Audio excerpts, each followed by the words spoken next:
Hey, what's up? It's Lucas Sabat. I'm a creative director and model. I started modeling because I got scouted in the street by Noelle.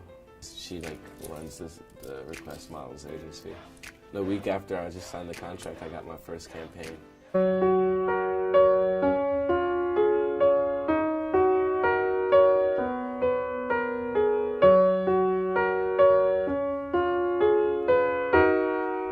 Of course, smartphones also completely change our ability to access information, most notably in poor and minority populations. 7% of Americans are entirely dependent on smartphones for their access to the internet. A 2014 study found that the majority of smartphone owners use their phone for online banking, to look up medical information, and searching for jobs.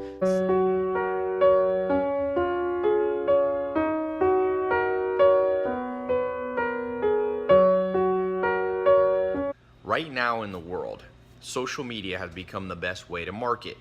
Now, I'm not just talking about Twitter or Facebook or Instagram. I'm talking about Facebook ads. I'm talking about Twitter ads.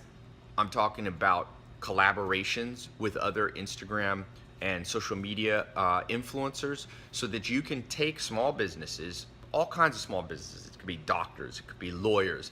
I'm gonna show you how to pick a niche to go after. It could be people who own restaurants, it could be landscapers.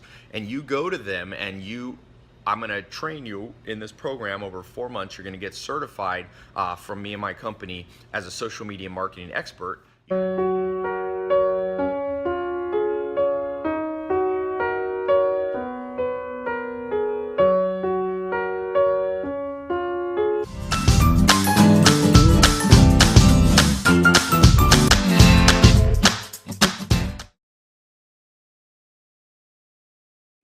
Well, social media has affected our generation positively, I would say, because it has enabled people to advertise their businesses or to connect with long lost friends, let's say, or it has enabled long distance communication in an inexpensive manner, in a way that is unprecedented before.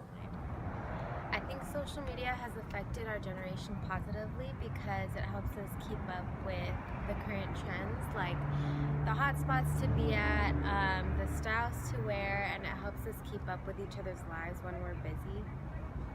So I think it is affected as positively, because for instance, I have relatives in Vietnam, and when they have social media, they can connect with me, I can talk with them over the web. Social media affects us positively in the way that it connects the world, all of us.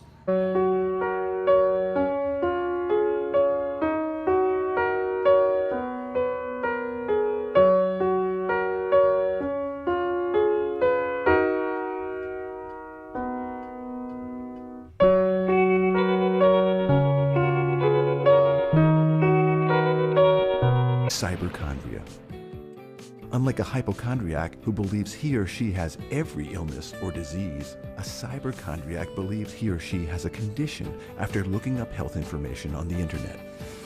So, while researching a cough, the cyberchondriac stumbles across an old, unsubstantiated, and anonymous blog post about a rare Mongolian disease, and suddenly, those symptoms seem to marry with that simple cough. But here's the problem.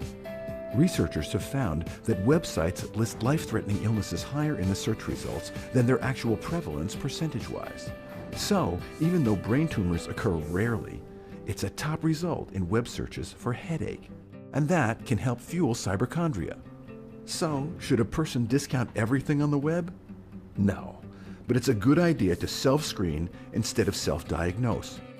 Screening means you look at a number of sites and weigh the symptoms presented, instead of zeroing in on one web-based diagnosis. Above all, that self-screening should just be a starting point in a conversation with your doctor.